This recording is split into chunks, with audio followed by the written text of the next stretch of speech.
Morning, everyone, and welcome to our meeting of Monday, December 18th. Welcome to all members of County Council, staff, and the public. We'll call the meeting to order. It's moved by Councillor Bergeron, seconded by Councillor Broad, that the meeting of the Council of the United Counties of Stormont, Dundas, and Glengarry be hereby called to order. All those in favor? Motion is carried, none opposed. Moving on to the adoption of the agenda. Madam Clerk. It's moved by Councillor Broad, seconded by Councillor Fraser, that Council approve the agenda. Any discussion on the agenda? Seeing none, all those in favor? Motion is carried, none opposed. Are there any disclosure of pecuniary interest and the general nature thereof? Seeing none, move on to the adoption of the minutes. Madam Clerk. It's moved by Councillor Fraser, seconded by Councillor Broad, that the minutes of the meetings, including the in-camera minutes of the Council of the United Counties of Stormont, Dundas, and Glengarry, held November 14th, November 20th, and December 6th, 2023, be adopted as circulated. Any discussion on the minutes? All those in favor? Motion is carried, none opposed. And I would be remiss if I didn't welcome Alison McDonald to her first County Council meeting. I knew she used to work here, but welcome, and thanks for stepping in for Councillor Densham. Moving on to delegations, I'd like to ask Kent Thompson to come and discuss the culvert installation requests. Welcome, Kent. Good day. Can we get this over?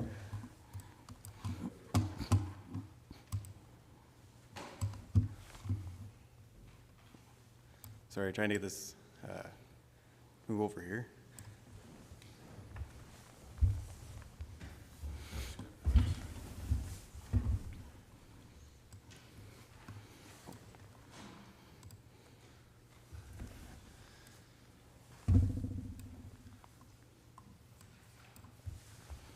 Good day, my name is Ken Thompson. I'm here asking permission to put a laneway into my private residence. Currently, my neighbor and I share an easement. It goes between the trees, so my laneway has to go down, curve around to the trees and onto the road. I have a camper trailer with my kids that we use, and I was trying to see if we can maybe get the laneway put directly out from my house to the road. So we have better access for the kids, bringing stuff in and out of the yard. Right now, get off the shared laneway that I have with my neighbor. And we we had all the measurements taken. We're far enough from the corners of the road and further on for sight lines. This current laneway is actually, our yard is actually higher than the current laneway, so we have better sight line actually pulling up to the road. Yeah, it'd be nice to get the laneway straight out. There's room for it. Okay. Okay, any questions from members of County Council? Go ahead, Councillor McGillis, then Councillor Lang. Thank you, Mr. Warden. Is there anybody objecting, the municipality or the counties or anybody objecting to the laneway at this point? We applied in 2018. It was denied. There was an issue when the properties were severed back in the 90s. And as far as I know, the issue doesn't contain to today's issues. It was mainly when the properties were separated. Okay, Councillor Lang. Thank you, Mr. Warden, through you. Yeah, my question was related. There are two separate properties? Yes. Two different tax bills? Yeah, right now there's actually 3 properties sharing that laneway. So the forest behind the property is owned by a farmer, and he owns a 30-foot easement between the 2 properties. So the 2 properties go on to the easement and out to the road. So the laneway basically is the farmer's laneway, and both of you are sharing it with him? Yes. Is that correct? All right. I don't see any problem with a property having its own laneway. Councillor Landry. Thank you. Through you, Mr. Warden. Being this property is in North Stormont, so I'm well aware of the property. I actually drive by it every day, and the fact the camper comes into play, so I felt sorry for somebody to have a camper, and with the trees, if you see how he goes in and has to turn, it is a something that I think that would be needed for his own use. As far as for legalities, there is a reserve put in front, that's the standalone reserve that would have to be lifted to be able to, but other than that, I think it would, in my eyes, I would see it being granted. Okay, thank you. I'm assuming we'll get a report for the next meeting? Yes? Okay, any further questions or comments? Okay, seeing none, thank you for your presentation today, and we'll obviously be discussing at the next meeting. Thank you. Great, thank you. Okay, next delegation is the St. Lawrence River Institute. Welcome Jeff Rydell, Executive Director, and Alana Ackermans, Environmental Educator Biologist. Welcome.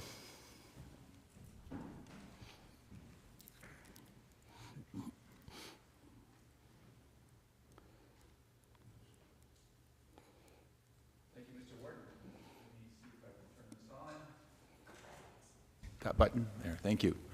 It's good to see everyone this morning, and thank you for the opportunity to present, as we do annually, the report for the River Institute. And just a reminder, the River Institute was founded in 1994, so a few years ago. Almost 2024 will be our 30th year.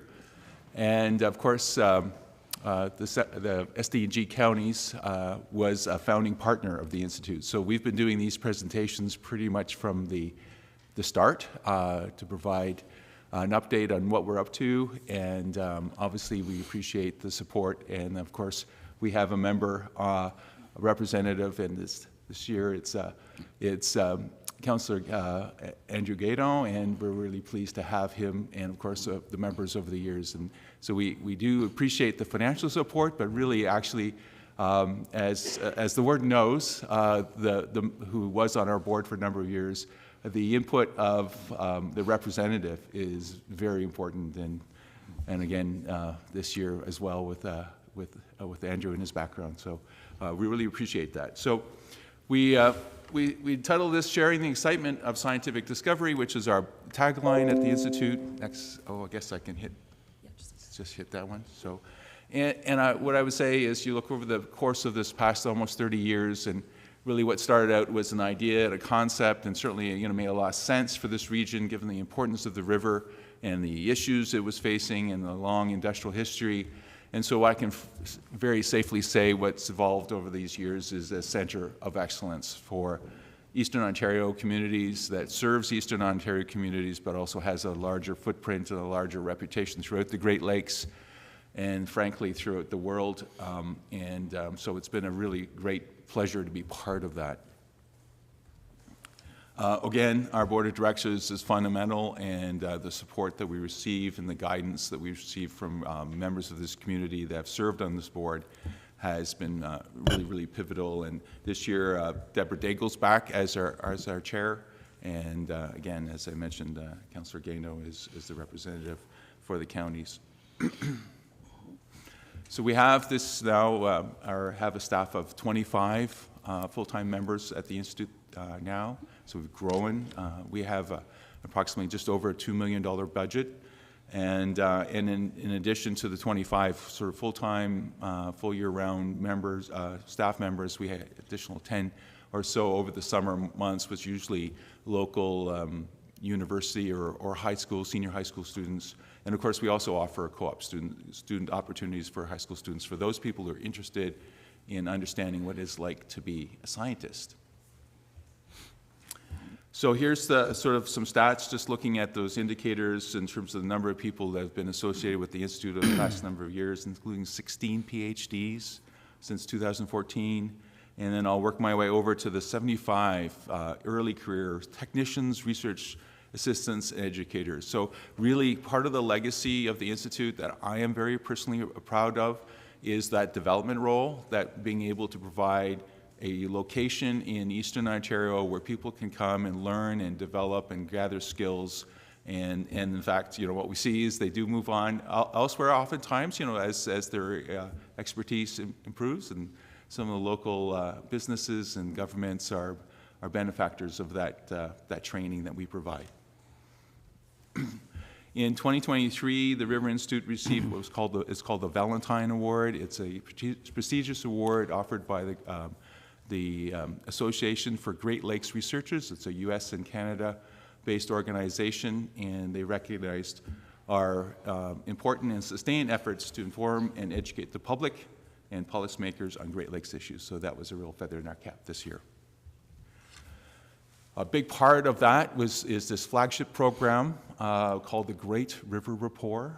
It's really considered to be a groundbreaking program. It is started out as a community, as a river health project, understanding the health of the river.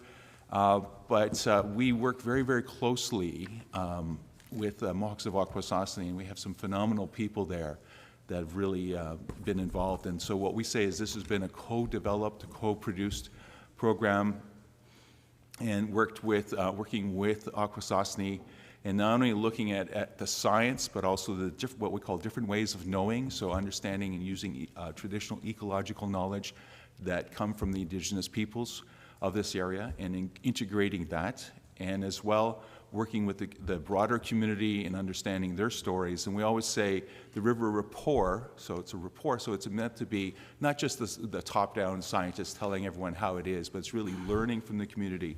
A lot of the people in this community are very, very knowledgeable about the river, and they really inform us of what's going on, and we learn and we study it in our scientific method or using traditional knowledge, and then go on from there. And it really has gathered a lot of interest in the Great Lakes community and beyond, and saying, wow, how are you guys doing this? How are you working with these First Nations and Indigenous peoples? So it's been a real feather in our cap as well.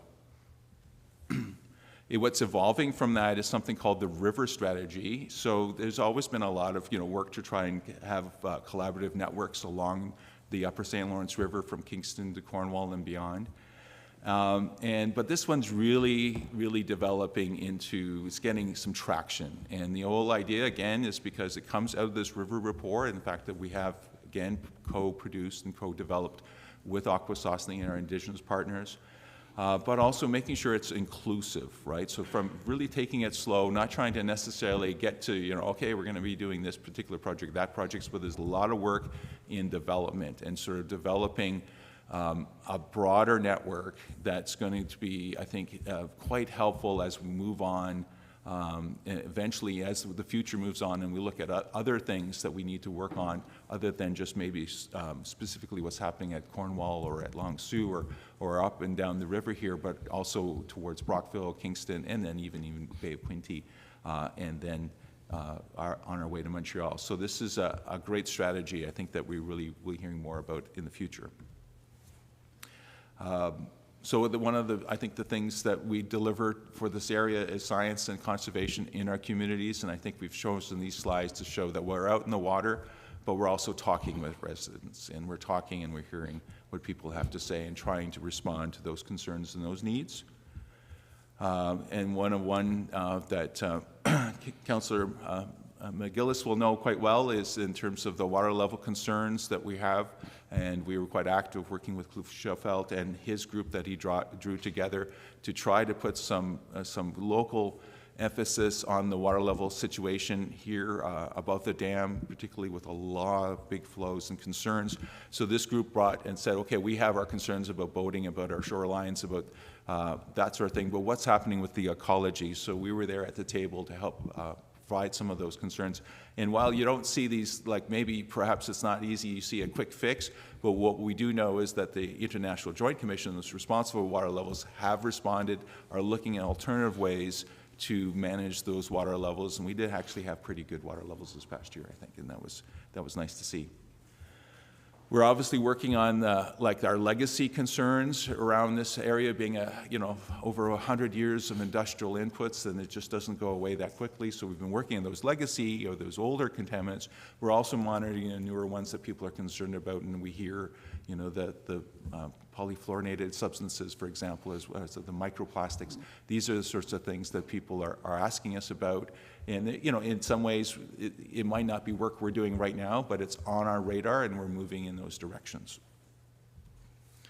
And I think this is one of our biggest strengths, and this is what's important to a lot of people, is those fish populations. And we have to remind, of course, people it's not just the walleye and the pike and the big trophy species that we, really where they come from. They come from the lower trophic levels, the lower food web. And so we have done, and this is actually, I believe, a pike or a muskie shown in this picture here, young of the year.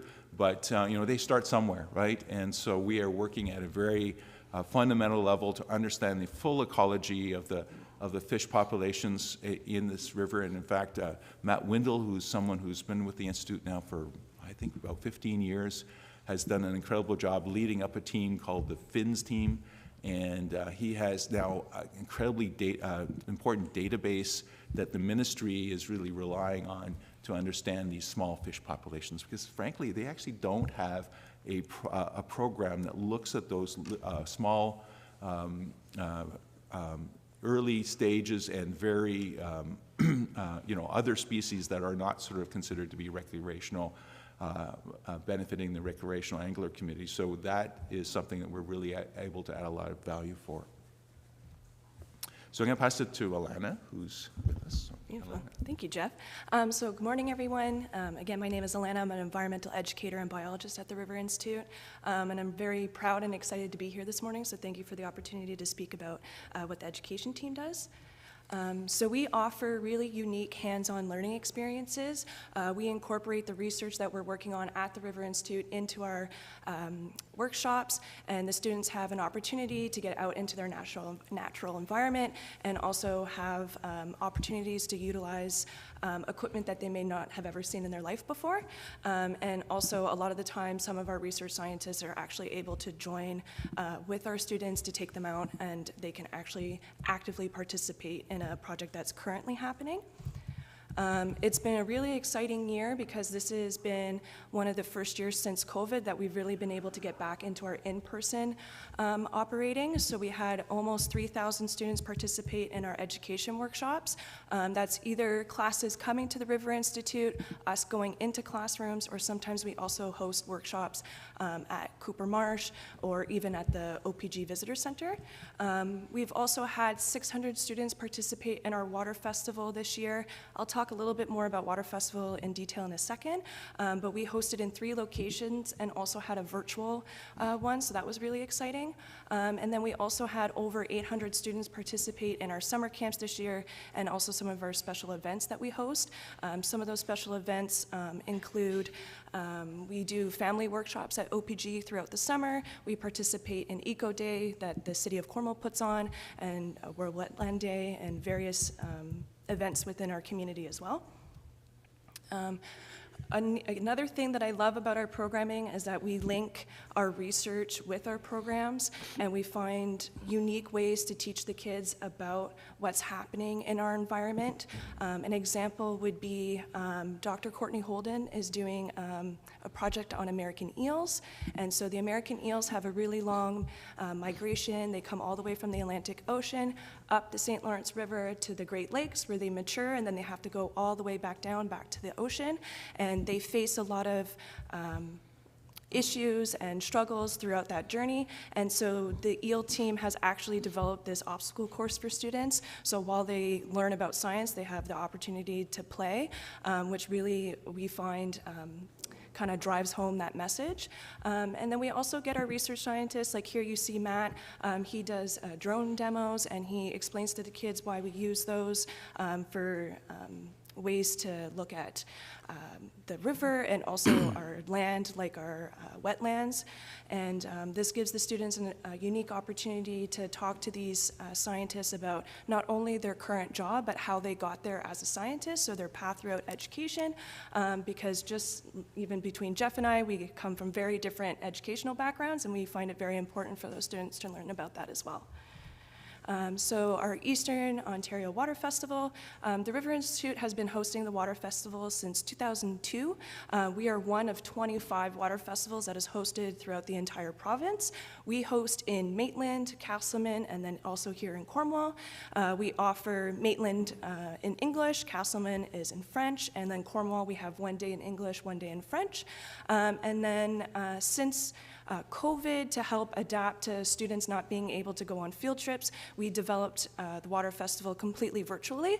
And then because that was such a success and we had students from Pembroke and areas where they might not be able to access a water festival, we've currently decided that we're going to keep the virtual one so that students in other locations can still participate as well. And then we have a really exciting project. We're working with Ocean School and the National Film Board, and we're looking to bring our research that we do on the St. Lawrence River and create these really exciting virtual interactive education tools. So this summer we did lots of our filming because a component of that is to have educational videos for the students to watch, and now we're working on developing new activities for them. So yeah, I can pass it back to Jeff. Thanks, Alana. So just to finish up, a little bit about our outreach. So we separate that as an area of activity. It's a little bit more public-oriented versus the school programs. And certainly this is what I've already mentioned, is that we like to engage, obviously, the public in connecting with partners through various workshops, presentations, activities that bring people in. One of the things that we're proud about is the development in terms of sharing knowledge and connecting with the community through using different visual graphics, which is an area that we have been really working with and developing, and just making sure that those informative science is actually quite accessible to the public. Working as well as terms of outreach in terms of activities like the shoreline restoration, shoreline resiliency item or sort of activity, and sort of facilitating those sorts of actions. So this 2024 is our 30th anniversary of the Institute, but we actually started our conference series a year before that. So we have this thing where we're kind of like, this was the 30th anniversary of the River Institute Symposium, so we actually celebrated that as an event. And it's become even more popular than we expected so of course, we do things in hybrid, we do things in person, and then we do things through virtual means, and that just means that we have a bigger and bigger audience, and people are able to access the conference. So we had over 190 attendees to our conference and 40 presentations and some very, very interesting speakers. So once again, a big success, and it was kind of our big flagship event for the year this year. And I just want to end here and just thank you for the continued support from the counties, and that is very, very meaningful. And being able to always say the counties are a founding partner of the Institute has been, it's been a real important part of the backbone of the Institute, and it gives people an idea that, yeah, there's interest and there's community behind it, and so I thank you for that, and I'll just end it there. Okay, thank you very much for your presentation. Are there any questions or comments from members of the committee? Councillor Broad and Councillor McDonald. Thank you, Warden, and through you, as a municipality and a resident on the river, super important to us, and we hear about it from our residents. I have been involved with Councillor McGillis in some of the events, the community events that they work with. I want to say the Institute does excellent work in those presentations, bringing information to us and working with the IJC to help us with the river levels. So thank you for your work. Thank you. Thank you, Councillor. Councillor McDonald. It's a personal note, but when I was at Tugwa as a high school student, I was invited to participate in a program that you guys hosted, which was Adventures in the Environment through Rotary Club. Yeah. And it completely changed the course of my career. So I didn't know that environmental science was something you could do. I was kind of like, oh, I'll be a nurse, I'll be a teacher, whatever it is. And spending a week with Dr. Brian Hickey, electrofishing and catching bats in caves, and like just the breadth of stuff you guys exposed us to as young adults completely changed my future. I came back during my master's and presented at the River Symposium, and just that full circle moment. So just to share that you guys definitely do change people's lives, and the work you do stays in the community. I work in conservation here now as well.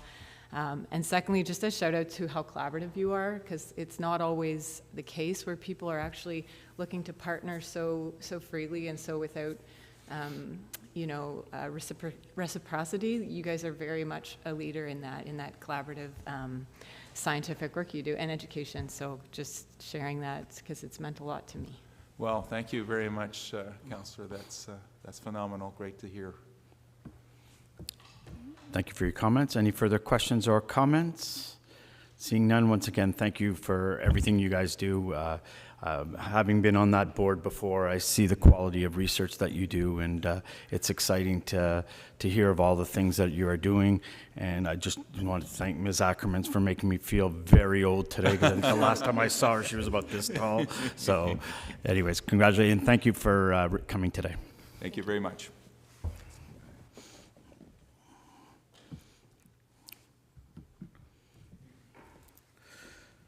Okay, moving on to our third delegation, 2023 Biennial Bridge Inspections. Welcome Michael Matthews, Jacobs Consultancy Canada, Inc. Welcome. Good morning, Council. I'm just going to take the mic here for a second and give the introduction, if I may. So this is the OSIM study, which we do every 2 years. We're required to do this. And once every 2 years, we hire a bridge consultant to go out and look at every structure with a span of over 3 meters, come up with an assessment of what state it's in, what kind of life expectancy it has in it. It's very useful for us on the planning side to put together a budget for the works for even looking 2, even 5 years in advance. We rely on this material heavily. This iteration, we awarded the work to Jacobs. Mike Matthews is the group lead for the Civil and Transportation group at Jacobs, and he's going to present the findings of his team from this iteration of the study. Thank you. Perfect. Thank you, Mike. Thank you all. As introduced, my name's Michael Matthews. Work for Jacobs Consultancy Canada. I see a few familiar faces, as we've actually done a few council presentations to the municipalities around SDG already as part of this project. So I'll jump right into it. As part of the work for specifically the United Counties, we conducted inspections of 187 structures in total, which include 71 bridges and 116 structural culverts. That would be culverts that are over 3 meters in span. The work specifically that we did was our inspection teams went out on site, reviewed the condition of every structure, produced an inspection report for each structure. Then we put together high-level cost estimates of recommended works based on the condition that we saw, and produced a summary report that I'm sure has either been made available or can be made available to council members to review as you wish. And in that summary report, there's a 10-year capital plan based on what we saw and recommendations for maintaining the current infrastructure in good order. So I'll flip through here. So each structure was reviewed and given a rating based on the Ministry of Transportation Ontario's inspection guidelines, and they sort of try to group it into 4 main easily digestible buckets, where structures being excellent, good, fair, or in poor condition. In the set of structures owned and maintained by the United Counties, 8 are in excellent condition, and that equates more or less to just being replaced or just being having a major repair. 110 structures in good condition, 43 in fair condition, and 23 in poor condition. Overall, on average, there's a considerable amount of the infrastructure that is in good condition, which is always a good thing to see. The second chart there is the depiction of the estimated remaining service life of the structures as a group. You can see that, so in general, bridges and structural culverts will tend to have a service life of about 75 years, sometimes longer, sometimes shorter, depending on how it's being maintained. But you can see that there's a grouping of structures that are sort of nearing the end of their service life within 10 or 20 years of the end of their service life. So it means in the short term, or maybe not short term, but there's a little bit of a bump right in the near future for infrastructure management and in what we saw as we were doing our investigations. So off the back of our investigations and inspections and reporting, we put together a 10-year capital plan based on the sites that we thought warranted repair or replacement in the next 10 years. We attributed them to various years. The chart on the left there has a lot of ups and downs. That was based on the year that we selected for each structure to have work done. But and the works are generally divided into 4 categories. One is additional investigations, where we thought the visual inspection that is part of the assignment didn't go far enough, and additional information or study might be required to determine the best path forward for any given site. Then general maintenance, which to keep things in good repair. Then the bigger items, major rehabilitations and full replacements for structures that are nearing the end of their service life and have to be either replaced or, if warranted, decommissioned.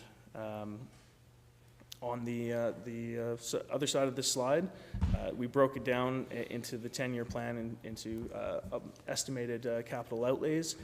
There was a lot of peaks and valleys in what we had put together, so we put in a second column there, something a little bit more realistic in terms of budgetary planning, with costs spread more evenly over the 10 years, with an approximate recommended investment of about 6.3 per year, and a little bit more right on the front end to deal with some of the current and more urgent items that we saw when we were reviewing this infrastructure. And just to give a slightly different picture of the recommended capital plan that we put together, the majority of it is replacing structures that are at the end of their useful service life, and obviously if they're and not rehabilitating them, because fixing them can often cost more than replacing them, getting that new structure and maintaining it well throughout its lifetime. That portion of the capital plan was about $36.3 million. The rehabilitation and maintenance sections were 6.2 and 8 respectively, and with additional investigations over that 10-year period, only about $1 million was put in there, with a total capital investment recommended over 10 years of about just shy of $70 million to maintain and operate the bridge and culvert infrastructure that supports the roadways in the counties. So I believe that's the last slide. So I'll open it up to any questions, and more than happy to answer. Okay, thank you, Michael. Questions or comments from members of council? Wow, I guess oh, there we go. Councillor Lang. Thank you, Mr. Warden. Through you, and maybe more of a question for Mike. What are we, I can't remember, we just did our budget recently, but what are we typically putting aside for bridges and structures? Like we're looking at 8 million or so average over the next 5 years, or by the looks of it, or 7 something. I'll just flip back to the one slide here. The table on the right, I believe, is the one you're referring to year over year. Yeah, so we didn't budget anywhere near that 9.3 million for next year. I do have some good news. That figure includes some maintenance, which you wouldn't see in my specific budget code. It also includes some items that we've either already done or we think we can get for a little bit cheaper. So I went through that first year at least, and came up with what I thought was a good number for next year. And it's more in line with the later years. It was around 6.3. Unfortunately, we did not budget 6.3 million for next year, so I'm going to have to do some creative thinking and manage that load. moving forward. But we have some irons in the fire on that, and I expect I'll be coming to council around February with some thoughts on where things are at and what we can do in 2024 that's creative. But I do have to wait and get some more information first before I can do that. I don't know if I answered your question there. Yeah, that's kind of what I was looking for, is just, and it was the same thing at municipality when we got the report. They're wanting us to put about $2.5 million aside, and we were well under $1 million that we've been kind of planning on, so it's things are tight and we know that, and it just kind of hits home, I guess, that it's going to be very tough over the next few years to manage to do everything we need to do. Thank you, Councillor Lang. Councillor Williams. Thank you, Mr. Warden. I see in the recommended additional investigation costs, 5,000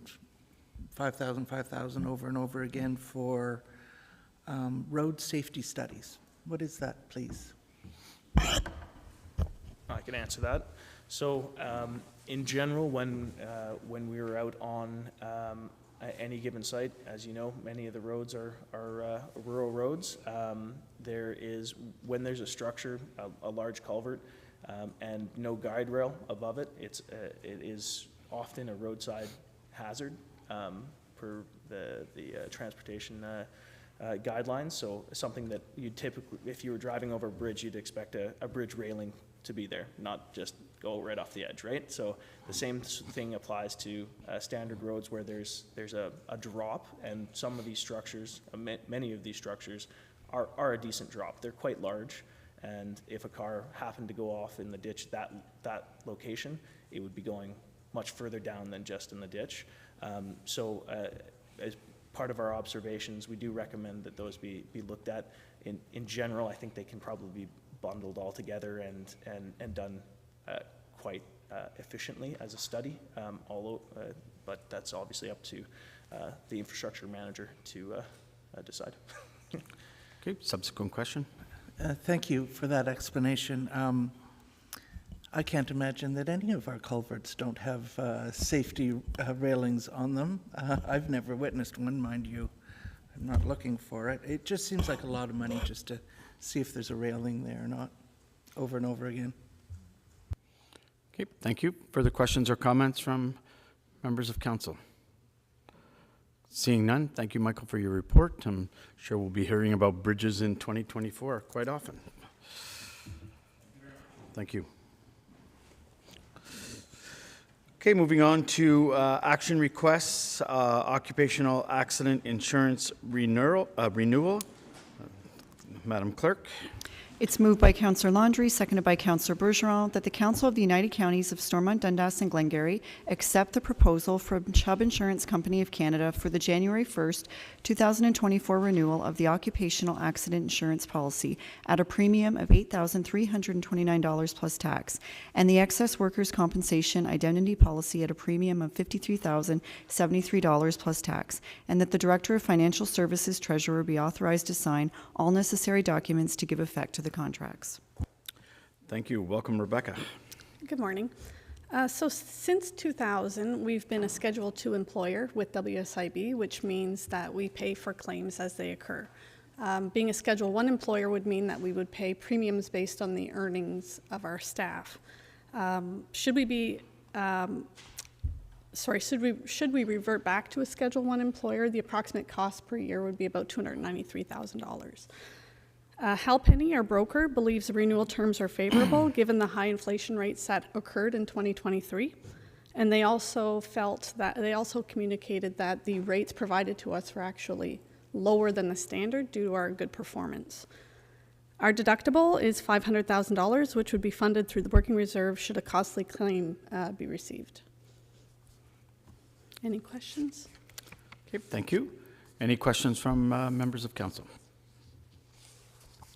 Seeing none, all those in favor of the motion? The motion is carried, none opposed. Okay, moving on to bylaws, fees and charges bylaw. Madam Clerk. It's moved by Councillor Broad, seconded by Councillor Landry, that bylaw number 5430, being a bylaw to adopt a fees and charges bylaw, be read and passed in open council, signed and sealed. Thank you. Rebecca. Okay. So as you recall, earlier this year, we reviewed the fees and charges bylaw with regards to the credit card fees, and we presented the costs per department of what the credit card fees were. Council then provided direction to increase the fees based on the credit card costs that we were incurring, as that's the most used method for payment now. So any charges that were over $105 in the fees and charges bylaw have increased approximately $5 to $15, depending on what that fee was.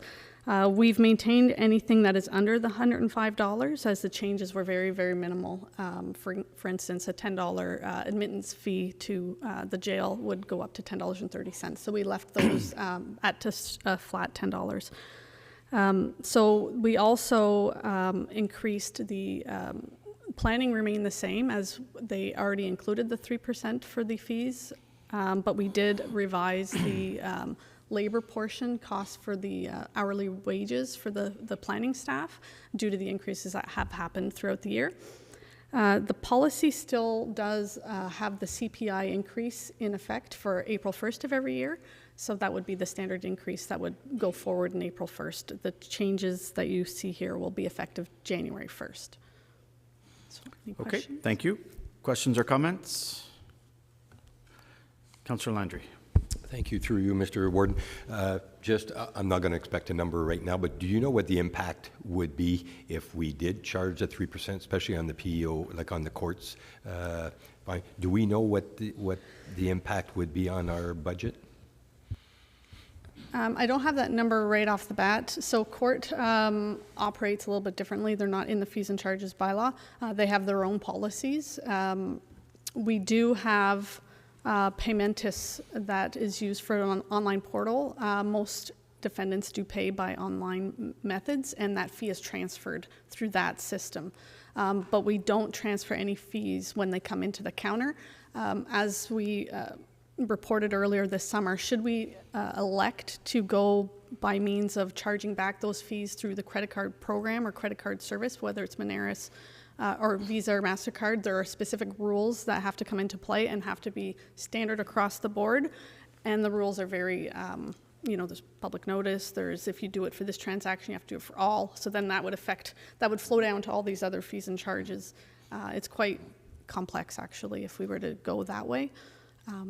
But I could come back with something if you'd like. Well, subsequent. So I was under the impression, so I apologize if it's a different category. So the impact just alone is just that most, I think, commercial businesses now have gone in the direction where there is a 3% fee if you do pay. So I'm all for it. Again, the impact is what I would kind of be interested in.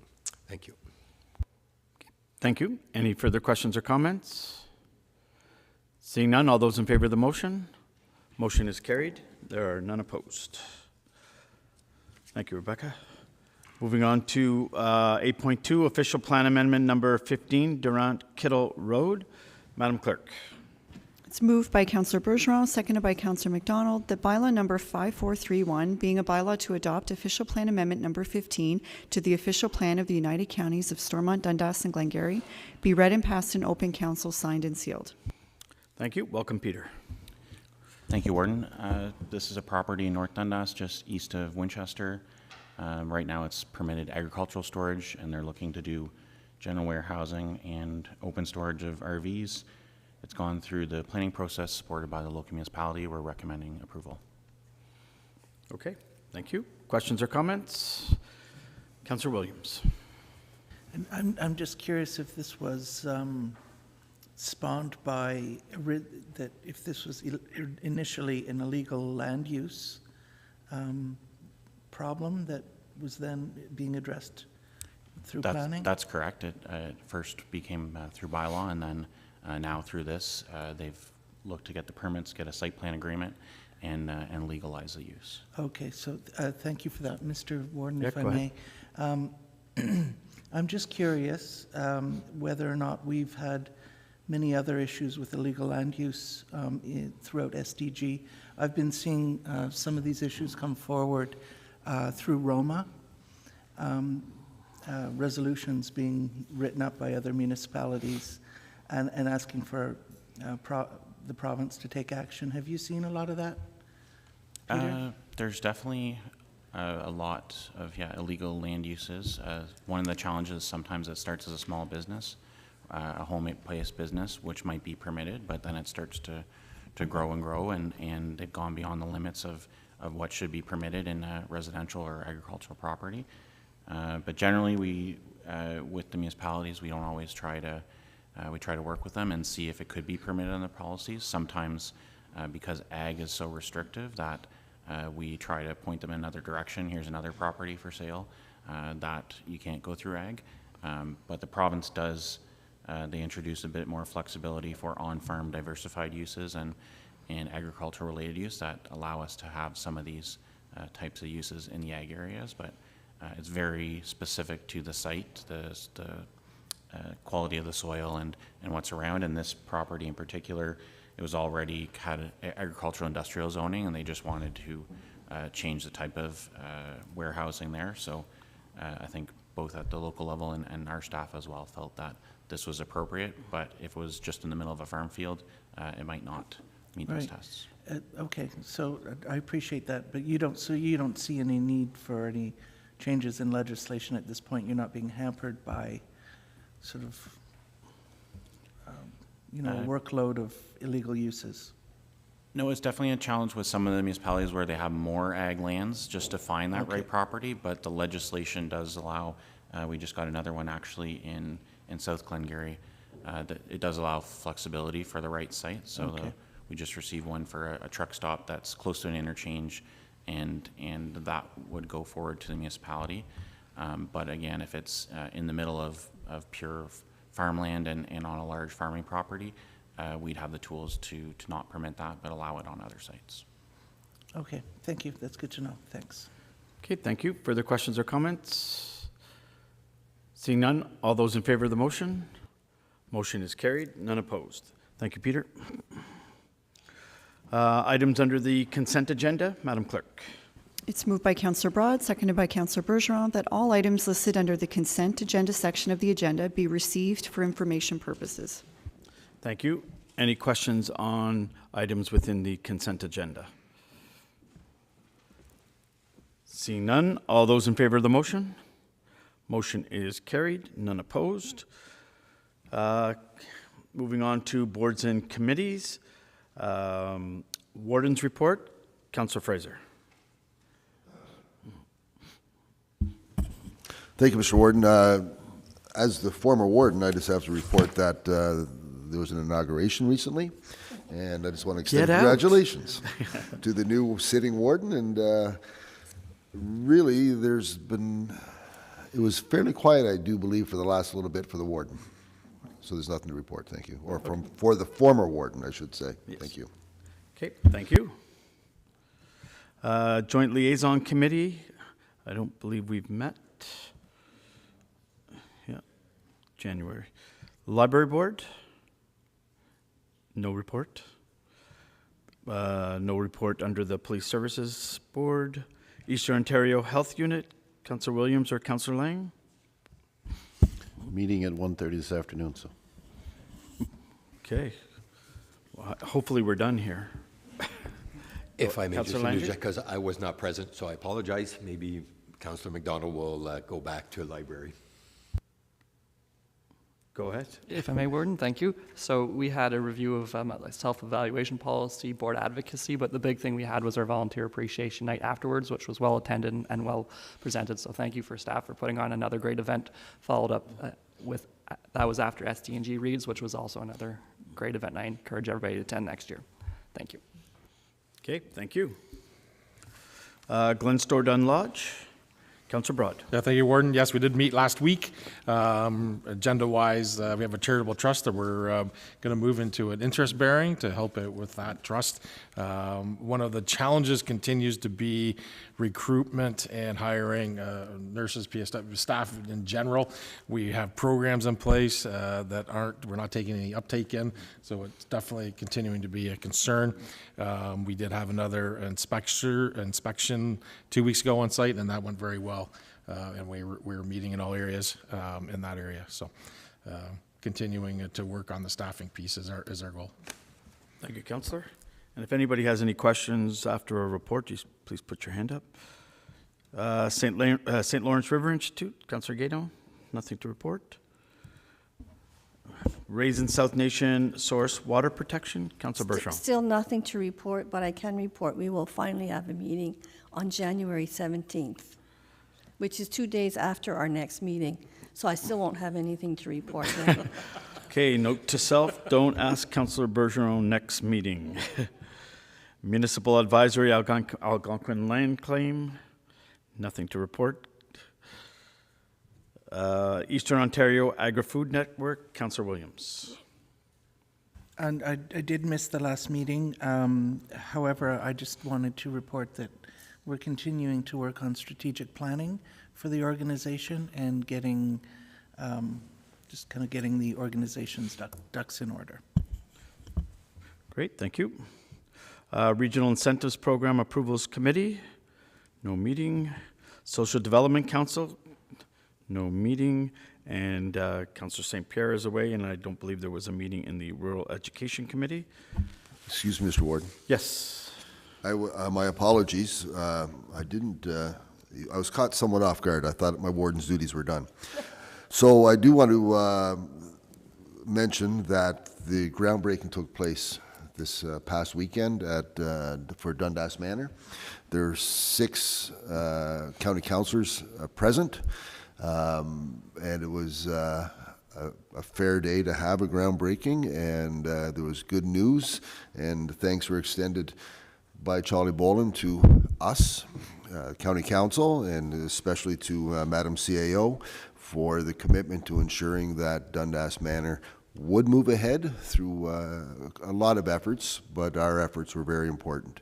And so I'd just like to extend the thanks that were delivered by Mr. Boland for our support for Dundas Manor, and I look forward to the future whenever we have an opportunity to attend groundbreaking at Maxwell Manor. Thank you. Thank you, Councillor. And yes, it was a beautiful day, and impressive how many people showed up for it. So really, really good news. Okay, moving on to key information reports. Transportation Department Broad Speed Limit Review. Welcome, Mike. Just to be clear, Warden, that's not about me speeding. I've heard rumors, but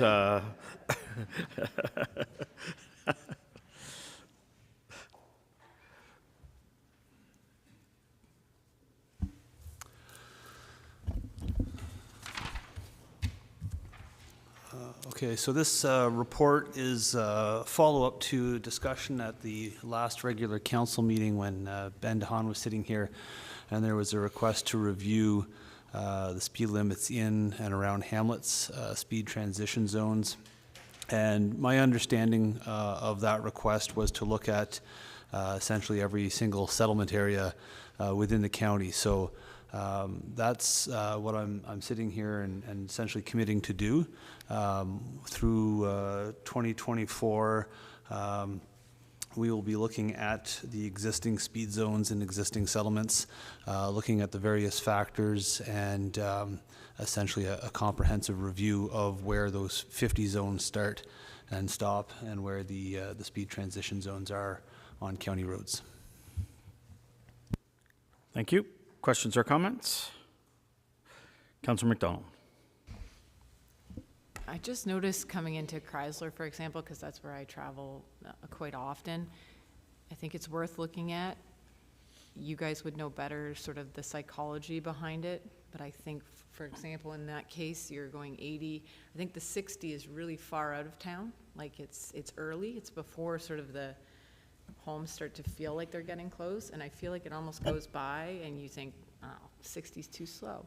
And then you get in, and I think if there was like that transition zone, like a gradual change, it might be beneficial, because I can say part of the issue for us is sidewalks, the lack of sidewalks, but it's very, very dangerous coming into Chrysler, people walking, trying to get across the bridge and get to the general store and get to the park. The people coming in there, it's unbelievable how fast they're still going. So I try to think about it, what would make me psychologically slow down a little bit. Maybe that transition, you know, if it's 80, 60, 50 or whatever, so you see it again. So I think it's good you're looking at it, and I definitely think there's issues with some of these transitions into town. Okay. Do you have a comment? Were you looking for a response or just, okay. Okay, thank you, Councillor. Further questions or comments? Go ahead, Councillor Fraser. Thank you, Mr. Warden. And I want to thank Mr. Jans for undertaking this. I think it's important that we look at that we have more zones of transition. I think of some of the areas that I travel, as we all travel around, and you somewhat get caught off guard. But I just a comment, and I listened to Councillor McDonald. As I go to Russell, which I do now quite often on the county road from the south to Russell, from between Russell and Morwood, they tell you well in advance that you're going too fast for the speed that you're going to be asked to do. The transition zone is there, but it highlights that you're too fast for the upcoming 50K sign. And so it really causes you to start thinking about breaking down, slowing down, and being sure that you do hit that 50K zone at the right time. Even if you're doing 65, you're still, it's such a bold announcement that you're going too fast that it really, for those that care, it makes quite a difference. But I do like the idea. I do desire these transition zones to be all over, and I do feel that when I think of the HTA, and I think of many other policies that the province has in place, they need to catch up with the times. There's a demand from our citizens that there's slower speeds through our municipalities, and I know it's the book that you need to refer to for guidance, but as an elected official, we hear concerns from many people that the speeds are too fast, they are unreasonable. We see how people walk around with cell phones in hand, they're busy doing other things that they weren't doing 20 years ago when they were walking down the street. There's less attention being paid, and I think we need to be mindful that times are changing. The desire of our citizens are changing, and I think the HTA needs to catch up, like I say, as well as many other policies the province has in place. And there's no response needed. It was just a comment. Go ahead. I would like to add or clarify that between the HTA and the TAC guidelines, the bottom end speed limit that they recommend for those built up areas is 50 kilometers per hour. There's, to my understanding, no basis for a 40 kilometer per hour urban speed. When we do make that decision, that's something that happens here at council, not essentially stemming from the guidelines themselves. As part of our review, what we plan to do is I'll put together drawings or maps of the location, specifically the starts and stops proposed. The basis under the HTA, the basis under the TAC that determine or recommend what those two guidelines would recommend the speed to be in those settlements, and then we'll have that conversation further here with you guys, with council, with the proposed transition zones on either side and what they mean, and the size of those transitions, what impacts that has with the TAC. We'll have all of that before we're proposing to change any speed limits. Okay, great, thank you. Further questions or comments? Seeing none, thank you for your report. Moving on to administrative update, December 2023. Madam CAO. Thank you, Mr. Warden. So on my report, I just provide a bit of background on my schedule from the month of November. And then also wanted to just talk a little bit about maybe just to inform council, in addition to Councillor Fraser's comments for the sod turning at Dundas Manor, In January, the counties will advance the proceeds and the financial commitment to Dundas Manor that has been previously approved by council. So those funds will be advanced in January. In January as well, we have a Roma conference coming up, January 21st to 23rd. We have not heard yet on the success of our delegations, but we have 2 delegation requests, one with the MTO and one with the Ministry of Education for the Rural Education Committee.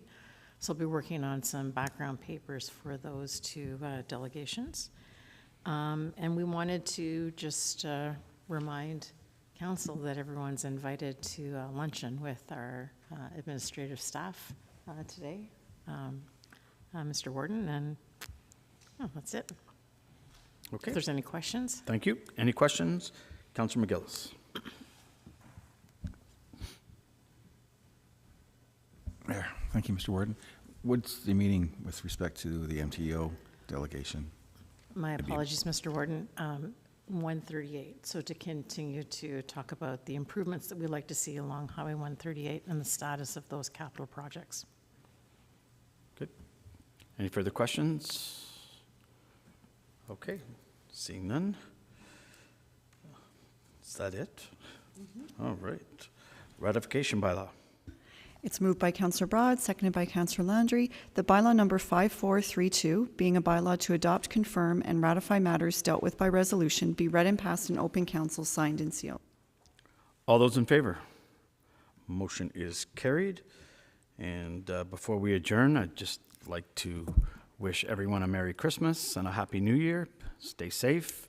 And we'll just, over the next few hours, we'll try and figure out why the meetings were so long last year. Was it the warden or Ben DeHaan? So we'll have that discussion. So motion to adjourn. It's moved by Councillor McDonald, seconded by Councillor Guédon, that council adjourn to the call of the chair. All those in favor? Motion is carried. Thank you, everyone.